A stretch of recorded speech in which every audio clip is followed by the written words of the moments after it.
Land in major cities is becoming more expensive every year. Yet some of the most valuable land on Earth is occupied by people who will never use it again. Cemeteries. And what if I told you that behind these quiet graveyards lies a hidden industry worth billions of dollars? An industry built on something every human shares: death. Most people see cemeteries as sacred places of remembrance. But behind the flowers, monuments, and peaceful landscapes exists a surprisingly powerful business model. Because when someone purchases a burial plot, they're not just buying a piece of land.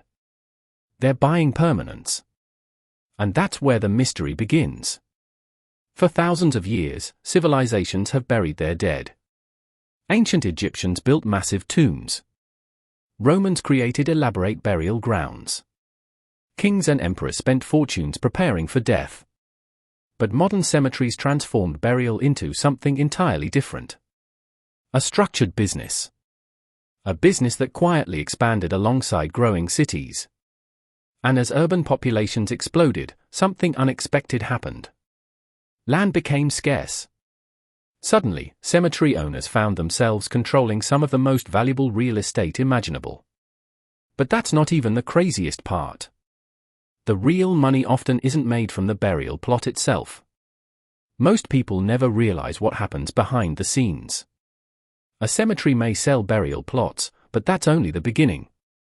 There are maintenance fees, memorial stones, burial services, vaults, flowers, ceremonies. Some of the most expensive land in the world generates income from people who are no longer alive. But the biggest secret was still hidden. In some countries, cemetery space is running out. Cities are expanding. Populations are growing. And available burial land is shrinking. As a result, new solutions are emerging.